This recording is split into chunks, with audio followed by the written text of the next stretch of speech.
और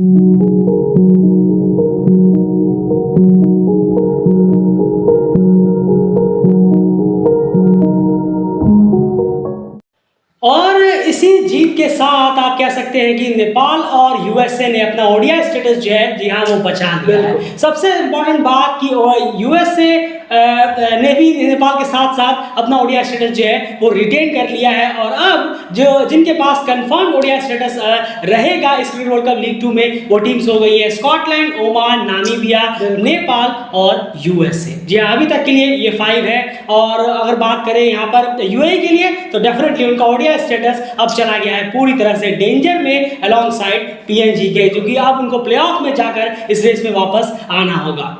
अब सबसे बड़ी बात यहाँ पर इस मैच की करते हैं। बहुत इंपॉर्टेंट मैच था। हमने कल भी मैच में ये चीजें कही थी कि बहुत ज्यादा आज बड़ा इंपॉर्टेंट और बहुत इंपॉर्टेंट मैच आज नेपाल के लिए यहाँ पर रहने वाला है, क्योंकि आज अगर वो जीत जाते हैं तो अपना ओडीआई स्टेटस रिटेन कर लेंगे और फाइनली एक बहुत और जीत ही नहीं बहुत बड़ी जीत आई है। आखिर इस इतनी बड़ी जीत का जो सबसे बड़ा रीजन है वो क्या रहा है वो थ्रू आपके सामने हम रखने की कोशिश करते हैं। तो सबसे पहले यहाँ अगर बात करें आज टॉस जीतकर पहले बैटिंग करने का फैसला लिया रोहित ने और दो यहाँ पर चेंजेस हुए। जी हाँ ज्ञानेंद्र मल्ला और करण केसी ये दो यहाँ पर चेंजेस जरूर किए गए। उनकी जगह पर गुलशन झा और ललित राजवंशी को यहाँ पर लिया गया।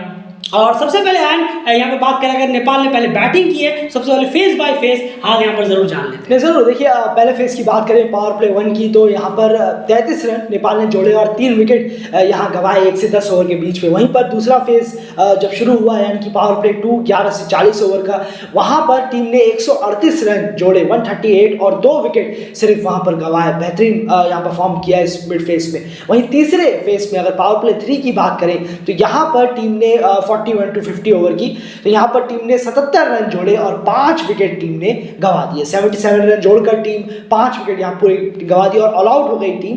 साथ ही साथ 166 डॉट बॉल्स भी टीम ने खेले अपने 49.2 ओवर्स में। बिल्कुल, तो ये हाल रहा उनका नेपाल के स्कोर का। अगर हम बात करें ओवरऑल जिन्होंने 248 रन लगा दिए बोर्ड पे, जबकि एक वक्त पे आप कह सकते हैं कि जो हालात थे वो बहुत ज्यादा अच्छे नहीं थे। मेरे ख्याल से 20-21 रन पे 12 रन पे 2 विकेट हो गए थे। 20-21 रन तक जाते जाते तीसरा विकेट भी टीम ने खो दिया। कुशल आसिफ ओपनिंग करने के लिए आए और दोनों ही आज बहुत ही जल्दी यहाँ पर आउट हो गए अगर हम बात करें। और यहाँ पे कहना होगा आसिफ का जो कहना होगा डेफिनेटली 100 के बाद एक वापस से कहना होगा कि काफी खराब शॉट उनका रहा है। जिस तरह के शॉट में वो आउट हुए, वो जैसा शॉट उन्होंने खेला वो वैसा शॉट उस बॉल पे नहीं खेलना था। जरूर बिल्कुल सही कहा आपने। आप अगर सीधा बल्ले से खेलते तो बेहतर होता। आप क्रॉस खेलने के लिए चले गए, बिल्कुल भी वो बॉल था नहीं, आपका ऑफ स्टंप उड़ा है और आप आराम से उसे रोक सकते थे या बैकफुट पे जाके हल्का सा आप मिड ऑफ की तरफ, जी हाँ मिड ऑन की तरफ नहीं वरना वो भी क्रॉस हो जाता, मिड ऑफ की तरफ आप खेल सकते थे, आराम से खेल सकते थे, खड़े होकर भी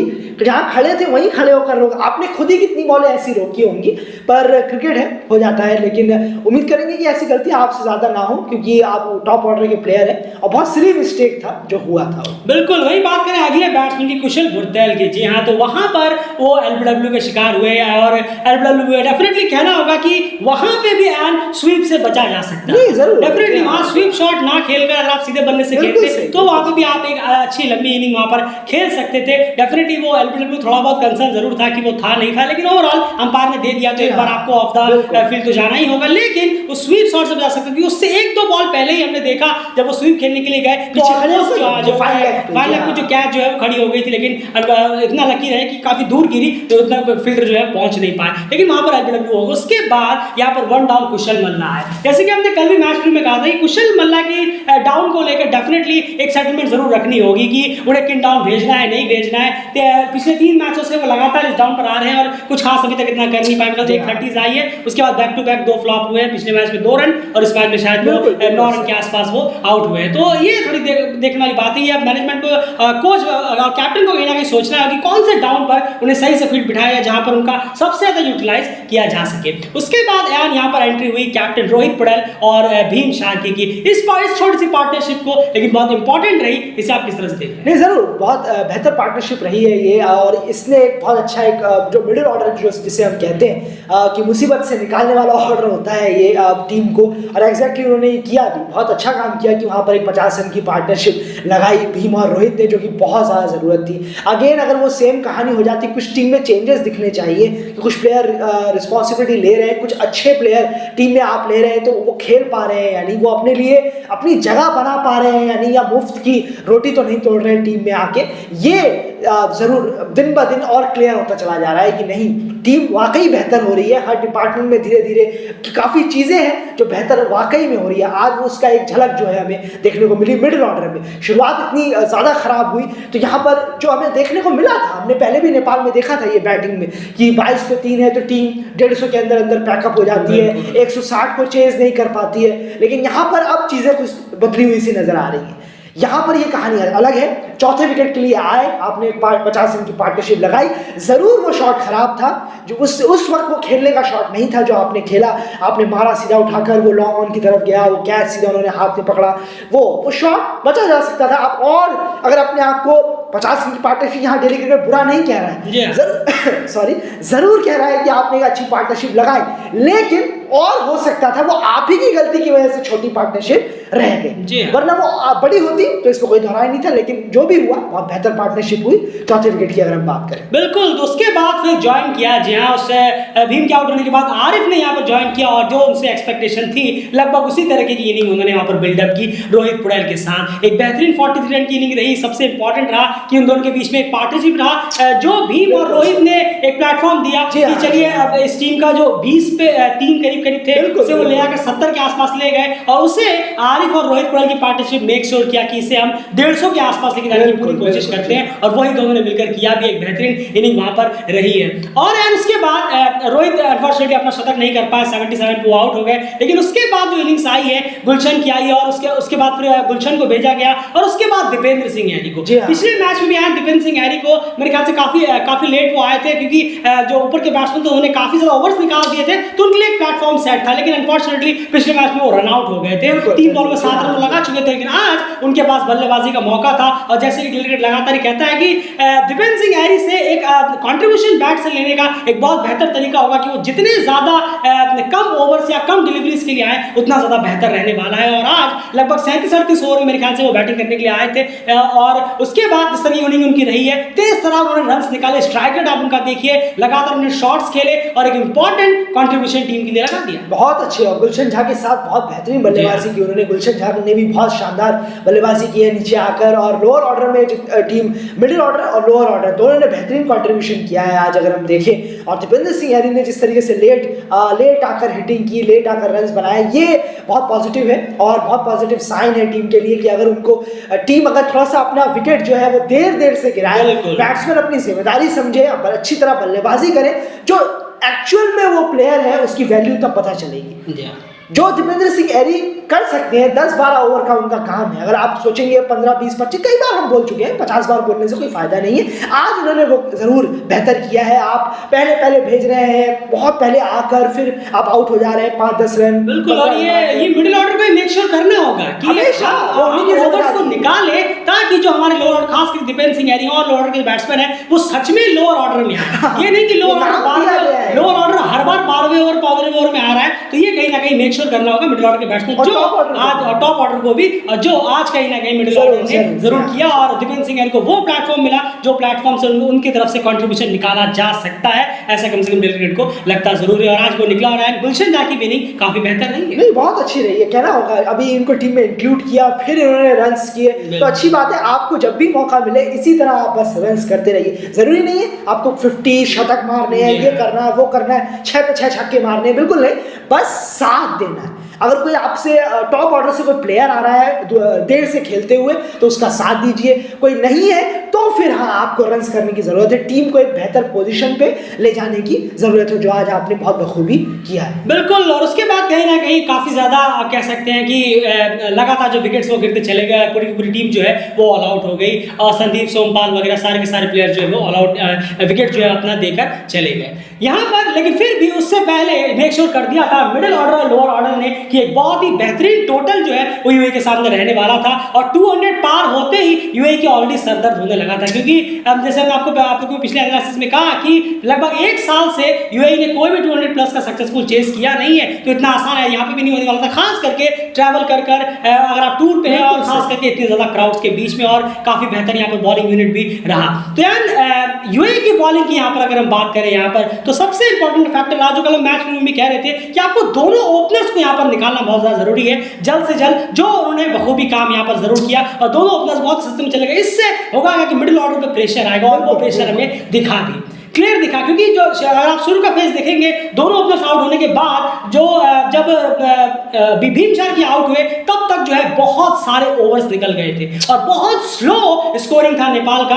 अब वहां पर दिक्कत क्या हुई यार, आप जरूर समझाइए कि वहां पर स्लो जरूर गया लेकिन नेपाल के विकेट्स निकालने में वो नाकामयाब रहे। इस फेज को आप बॉलिंग यूनिट के यूएई कैसे देखते हैं? नहीं जरूर, देखिए यहाँ पर एक चीज़ ज़रूर है कि यहाँ यूटिलाइजेशन जो है वो ठीक नहीं हो पाया है बॉलर्स का। अगर हम देखें, अगर आप ओवर पे गौर करेंगे यहाँ पर, तो सबके ओवर्स बचे हुए रह गए हैं तकरीबन। अयान खानी है और जुनैद सिद्दीकी हैं जिनके ओवर कंप्लीट हुए हैं मेरे ख्याल में सिर्फ 20 का भी यार एक ओवर रह गया। तो देख लीजिए, आप बताइए, तो यहाँ पर ओवर कंप्लीशन भी नहीं हुआ है। अगर हम बात करें, देखें, अगर आप देखेंगे रोहन मुस्तफ़ा ने पूरे ओवर नहीं कराए, ज़रूर खर्चीले साबित हुए, लेकिन वो सिर्फ एक ओवर की वजह से खर्चीले साबित हुए, जिसमें दीपेंद्र सिंह एरी ने उन पे लगातार सिक्सेस मारे हैं। इसको जरूर है, आपने बिलीव जरूर दिखाया, अच्छा किया, लेकिन एक चीज हमने और कही थी कि यहाँ पर रोहन और अयान को अगर एक साथ बॉलिंग को अगर दिया जाए मौका तो जरूर यहाँ कुछ आप क्रिएट कर सकते हैं चांस। बिल्कुल, और मिला भी था दोनों 1-2 ओवर के लिए आए, लेकिन उसके बाद आपने वो रेगुलर की बात हो रही है, जैसे आपने कहा था 12 ओवर हमने कहे थे। अब ये जरूरी नहीं है कि वो बैठ के हमारा सुने कि हाँ अच्छा डेली क्रिकेट ये बोलेगा तो हम ये करेंगे, लेकिन नहीं, आप सोच में, आपके भी ये सोच में होना चाहिए था। ये तो ये अगर हमारी सोच में ये बात आ रही है तो कहीं ना कहीं आप तो कोच और कप्तान है टीम के, आपकी सोच में तो अलग अलग चीज़ें आ रही होंगी, अलग अलग प्लान्स आ रहे होंगे। तो एक चीज़ ज़रूर साफ नज़र आई कि प्लान तो नहीं था जब रोहित और भीम वहाँ बैटिंग कर रहे थे। अच्छा खासा मौका था, आप और ज़्यादा प्रेशर बना सकते थे वहाँ पर, लेकिन फिर वही उनकी शानदार बैटिंग ने आपसे रन्स जो है वो चुरा लिया। और कार्तिक मैयप्पन का कुछ करिए, या तो उन्हें बहुत कुछ, या तो भेज दीजिए वापस डोमेस्टिक में, बहुत ज्यादा उन्हें प्रैक्टिस की जरूरत है। 50 ओवर क्रिकेट में शुरुआती फेज वो बहुत ज्यादा खराब कराते हैं। और कार्तिक मैयप्पन का आज सिलेक्शन भी आप देखिए, वो टीम में है लेकिन ओवर सिर्फ 2 डाले। तो आखिर कार्तिक मैयप्पन का काम क्या है? 11-15 रन उन्होंने मारे, जो उनका जो फ्रंट फुट पे जो उनका काम नहीं है बेसिकली, अगर आज बैट्समैन स्कोर नहीं करते हैं तो ये कहीं ना कहीं कंसर्न है। आप प्लेयर को ले रहे हैं, फरीद ने 3 ओवर कराए और जबकि उन्होंने 9 रन देकर 2 विकेट भी निकाले, और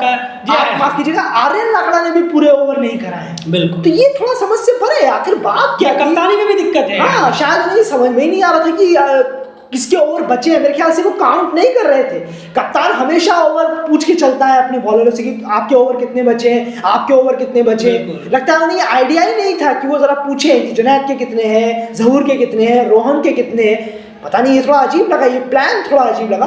बल्लेबाजी ने भी इस प्लान को खराब कर दिया। बिल्कुल, इसमें कोई दोहराई नहीं है, बहुत खराब कप्तानी हुई है। अगर आप यहाँ पर बात करें बॉलिंग रेगुलेशन को देखकर तो इसमें कोई दोहराई नहीं है, क्लियर नजर आ रहा है कि बहुत ज्यादा इमेच्योर कप्तानी यहाँ पर देखने को मिली है। अगर आप बॉलिंग के कार्ड को पूरा देखेंगे तो उससे बहुत बखूबी समझ जाएंगे, क्योंकि आपको ये देखना होगा, आप कार्तिक मैयप्पन को लेकर आ रहे हैं, एक स्पेल में 17 रन दिया, उसके बाद आपने उन्होंने हटा दिया, तो ये देखने वाली बात है। और कार्तिक मैयप्पन को फिर काम क्या है? बिल्कुल, ये सबसे इंपॉर्टेंट उनका काम क्या है इस टीम में? फिर अगर उन्हें आप ओवर भी नहीं दे रहे हैं और मेन बॉलर्स की भी आपने ओवर यहाँ पर रखे हुए रह गए, तो ये कहीं ना कहीं कंसर्न जरूर आ जाता है। अब यहाँ चलते हैं चेस की तरफ। 249 वैसे भी इतना आसान चेस होने वाला नहीं था और क्लियरली एक बहुत बड़ा अपील टास्क था यहाँ पर। और इस तरीके के माहौल में सबसे पहले फेस बाय फेस जान लेते हैं और फिर चलते हैं यूएई की एक आप कह सकते हैं कि बहुत ही डिस्ट्रक्टिव बैटिंग परफॉर्मेंस की तरफ, जो डाउनफॉल ज्यादा लेकर आए। जरूर, पहले फेस की बात करें पावर प्ले 1 की, तो 24 रन 4 विकेट टीम ने गंवाए पावर प्ले 1 1 से 10 ओवर में। उसके बाद पावर प्ले 2 की बात करें तो ऑब्वियसली आप सभी जानते हैं कहानी वहीं खत्म हो गई और 47 रन टीम ने वहां पर बनाए और 6 विकेट टीम ने वहां पर अपने खो दिए और टीम पूरी ऑल आउट हो गई सिर्फ 71 रन पर, जिसमें कि 98 डॉट बॉल्स भी टीम ने खेली। बिल्कुल, तो आप कह सकते हैं कि अगर आप देखें तो 137 बॉल्स कहीं ना कहीं टीम ने पूरी खेली है और उसमें से 90 प्लस डॉट बॉल्स उन्होंने निकाल दी है, यानी 23 ओवर के अंदर अंदर पूरी की पूरी टीम जो है वो ऑल आउट हो गई। देखिए, इसमें 2 चीजें हैं। सबसे इंपॉर्टेंट फैक्टर तो ये है कि यूएई की जो कॉन्फिडेंस है उसकी धज्जियां पहले से उड़ी हुई है, इसमें कोई दोहराई नहीं है। और ये मैच में जब हमने कल शुरू किया तो हमने वहीं पर एक चीज कही थी, आपको याद होगा कि यूएई के पर्सपेक्टिव से बात करने से पहले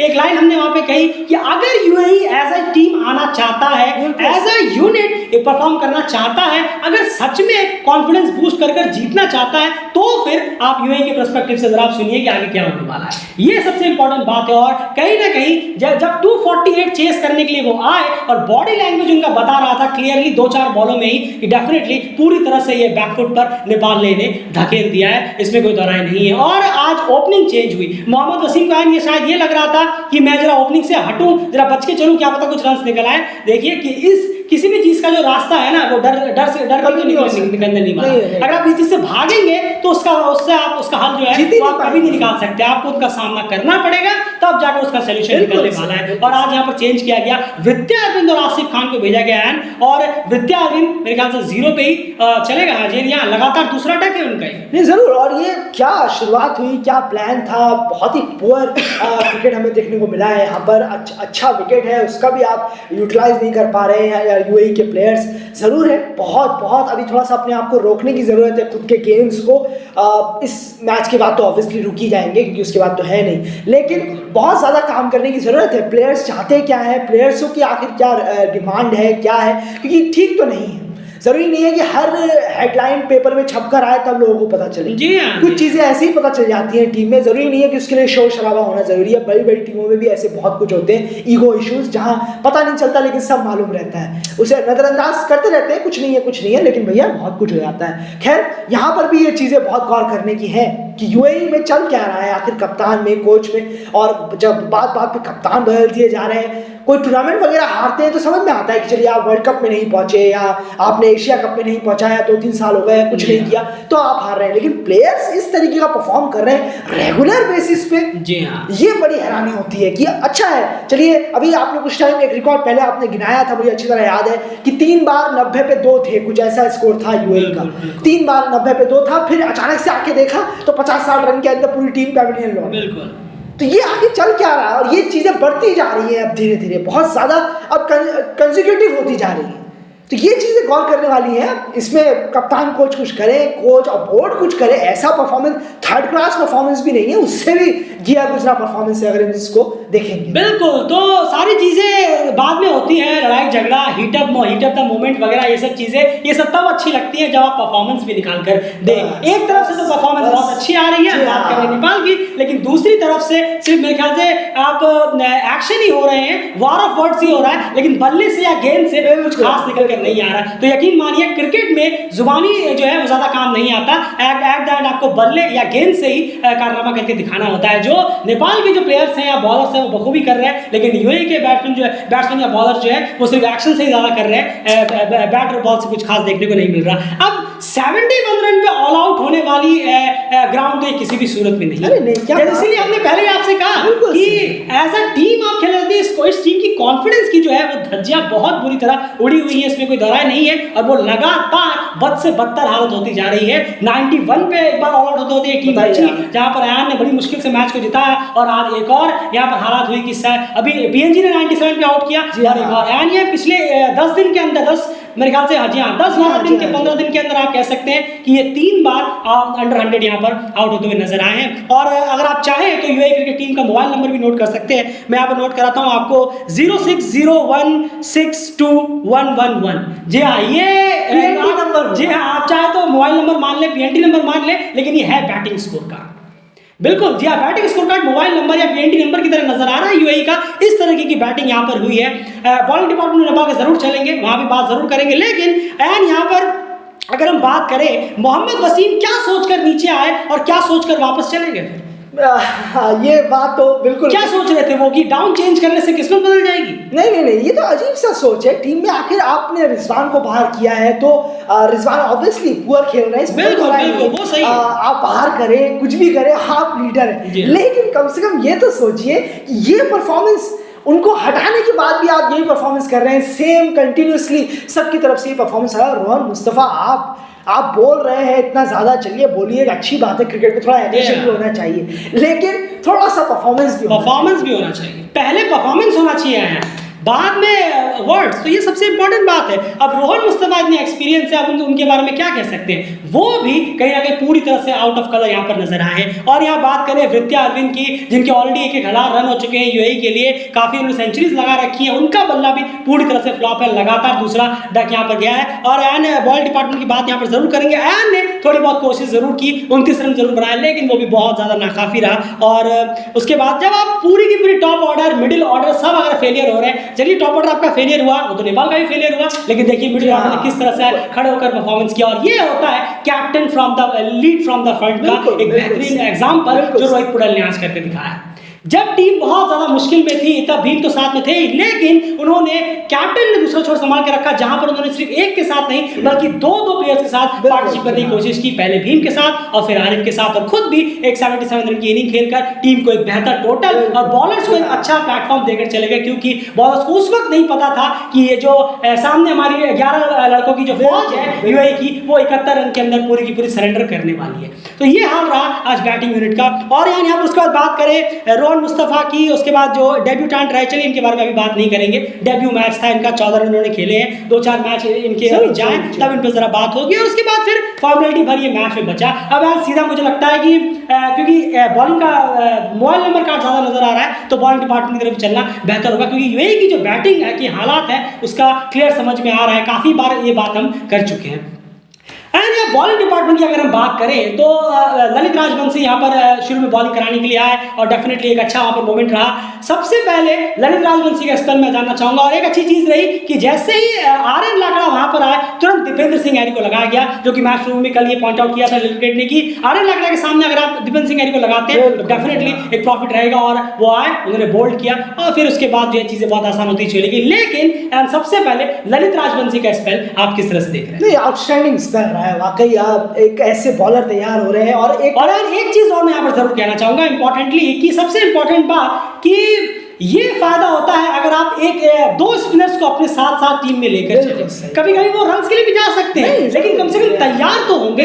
ऐसे कभी कभार अचानक उठा के लाना, फिर किसी मैच में चले जाना, फिर उठा के लाना, ये एक देखने वाली बात है। आपकी टीम में जो है, आपकी प्लेइंग 11 में संदीप के साथ एक रेगुलर सेकंड स्पिनर हर वक्त होना एक बहुत ज्यादा एक एडवांटेज टीम को रहेगा, और उन प्लेयर्स को भी रहेगा जो लगातार ओवर्स तो करा रहे हैं, लेकिन उन्हें बैटिंग में स्ट्रगल कर रहे हैं, तो इससे उनको बैटिंग में फोकस करने का ज्यादा मौका मिलेगा। एंड अब ललित के स्पेल पे आते नहीं, बिल्कुल बहुत शानदार स्पेल रहा है उनका। अगर आप देखें 5 विकेट उन्होंने निकाले हैं, जबरदस्त बॉलिंग उन्होंने रखी है, सही टप्पे पे सही जगह पर उन्होंने रखी है, और सामने वाले बैट्समैन से बहुत एरर कराए, गलतियां कराई, और ये उनका फाइफर है, उन्होंने ये फाइफर लिया है और दाद देनी होगी।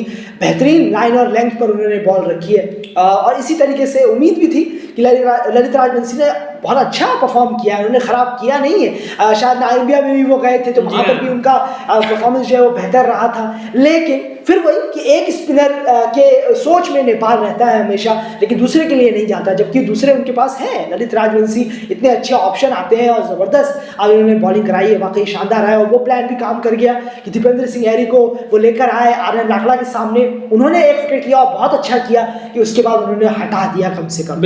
ये बहुत बेहतर किया कि ज़बरदस्ती आप उनके लिए नहीं जा रहे थे। और फिर संदीप के बारे में तो खैर इतना बात करना ही नहीं है, संदीप तो खैर क्वालिटी बॉलर है। जी हाँ, संदीप के बारे में कितनी बात की जाए, वो जितनी बात की जाए उतनी कम है। तो यहाँ पर सबसे इंपॉर्टेंट फैक्टर रहा ललित राजवंशी और दीपेंद्र सिंह हैरी ने जाकर विकेट लिए, जो प्रेशर बनाए रखा, उसके बाद फिर उस पर गुलशन झा ने भी विकेट निकाल लिए, सोमपाल कामी का भी काफी शानदार है। जी हाँ, और सोमपाल कामी का भी काफी, उसमें बहुत ज्यादा प्रेशर में पूरी की पूरी यूएई टीम रही, और उसके बाद वो देखते देखते ताश के पत्तों की तरह बिखर गई। यानी आप कह सकते हैं कि जो सेंटर ऑफ स्टेज रहा वो ललित राजवंशी का स्पेल, और जो दीपेंद्र सिंह हैरी ने आकर एक विकेट निकाला, वो कहीं ना कहीं पूरी तरह से आप कह सकते हैं सील लगाकर चला गया कि यूएई इस मैच में किसी भी सूरत में वापसी नहीं करने वाला, और इस तरह के हालात में बिल्कुल उसके बाद वापसी करने का ज्यादा कुछ मौका होता भी नहीं है। एंड इस बॉलिंग कार्ड को आपको देखकर क्या लगता है कि इस बॉलिंग कार्ड में बॉलर्स की इफेक्टिवनेस आपको कितनी नजर आई, और यूएई के बैट्समैन का जो माइंडसेट रहा है वो किस तरीके का रहा है? नहीं, जरूर देखिए, इसको आप ज्यादा क्रेडिट देना चाहेंगे। डेफिनेटली बॉलर्स ने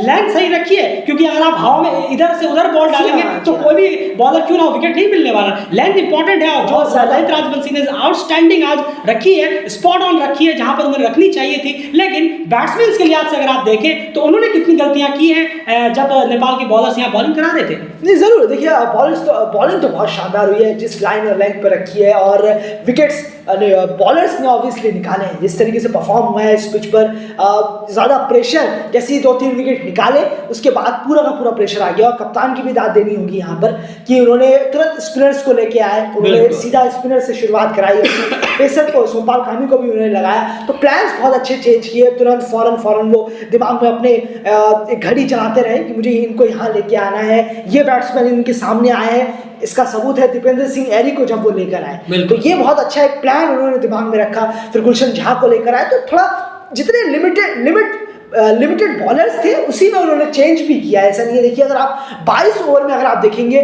तो चेंज भी हुए हैं बॉलर। यहाँ ललित राजवंशी आए हैं, संदीप आए, 5 बॉलर्स यूज हुए। बिल्कुल सही कहा आपने। तो ये बहुत अच्छा किया उन्होंने कि विकेट के साथ साथ वो अलग अलग बॉलर को लेके आ रहे थे। ऐसा नहीं कि जो विकेट ले रहा है खाली उसी पर वो ज्यादा डिपेंड हो रहे हैं, दूसरे बॉलर्स को भी यहाँ पर लेके आ रहे हैं वो, और उनसे भी ओवर करवा रहे हैं, और फिर वो भी पूरा जो फेथ है रोहित पटेल का उसे डिलीवर कर रहे हैं। बिल्कुल, तो एक तरफ जहां पर मोहम्मद वसीम ने बहुत सॉलिड ब्लेंडर किए हैं बॉलिंग रोटेशन में एज अ कैप्टन, वहीं रोहित पटेल ने अगर आप देखेंगे दूसरी तरफ से तो बहुत बेहतर काम किया है बॉलिंग रोटेशन की बात करें अगर आज के मैच की। तो ओवरऑल एक डोमिनेटिंग विन यहाँ पर यूएई के खिलाफ रहा है, जो हम एक्सपेक्ट कर रहे थे कि बड़ा हाई ऑक्टेन गेम होगा, काफी कॉम्पिटिटिव मैच हो सकता है, कम से कम स्टैट्स रिकॉर्ड्स वगैरह तो ये कह रहे थे, लेकिन बिल्कुल भी नहीं, पूरी तरह से। और सबसे बड़ा यहाँ पर क्रेडिट डेफिनेटली टीम की परफॉर्मेंस को तो जाता ही है, साथ साथ में क्राउड को भी देना होगा। जबरदस्त क्राउड रहा है, बहुत ज्यादा बेहतरीन क्राउड रहा है, बहुत ज्यादा नॉइजी रहा है, बहुत ज्यादा शानदार रहा है। और एक चीज और यहाँ पर कहना चाहेंगे यान कि डेफिनेटली जो क्रिकेट बोर्ड है उनको अब कहीं ना कहीं अरेंजमेंट और करनी चाहिए। भाई सीटें वगैरह बढ़ाइए, थोड़ी सी जगह और स्पेस बढ़ाइए, क्योंकि जो बाहर खड़े हैं उनको भी थोड़ा अंदर आने दीजिए, जो पेड़ों पे है उनको भी अंदर आने दीजिए। डेफिनेटली इंतजाम जो है फैंस का वो बहुत जबरदस्त है, और वो देखते ही बनता है कि क्या शानदार फैंस जो है वो सपोर्ट लगातार बनाए रखते हैं। तो डेफिनेटली और जगह थोड़ा सिटिंग मीटिंग अरेंजमेंट कराइए, बैठने की जगह रखिए, थोड़ा सा फैंस के लिए भी अब करने की बारी आ गई है। लेकिन अगर प्लेयर्स की बात करें, डेफिनेटली उन्होंने फैंस को जबरदस्त रिटर्न यहाँ पर दिया है, जो भी वो उम्मीद वो कर रहे थे वो जबरदस्त वापसी उन्होंने की है। क्योंकि सबसे इंपॉर्टेंट बात, सबसे पहली न्यूज कि नेपाल ने अपना ओडीआई स्टेटस रिटेन कर लिया है और यूएसए ने भी अपना ओडीआई स्टेटस बचा लिया है। तो यूएई और पीएनजी अब ये कंफर्म हो गए कि ये 6ठे और 7वें नंबर पर रहेंगे। 6ठे नंबर पर यूएई और 7वें नंबर पर पीएनजी। जो जाएंगे अब प्लेऑफ में, वहां पर इन्हें कनाडा और जर्सी से ऊपर रहना होगा, तब इनका ओडीआई स्टेटस बचेगा, वरना शायद आप इन दोनों में से किसी एक को नेक्स्ट साइकिल में इस ओडीआई जो टूर्नामेंट होगा क्रिकेट वर्ल्ड कप का उस पे आप ना देखें। फिलहाल इस एनालिसिस में इतना ही। आप अपनी राय कमेंट बॉक्स में जरूर रखिए, वीडियो को लाइक करिए और बने रहिए डेली चैनल के साथ। सारी इंटरेस्टिंग एनालिसिस और अपडेट्स आपके लिए लगातार लाते रहते हैं। कम्युनिटी टैब चेक करना मत भूलिएगा। बाय।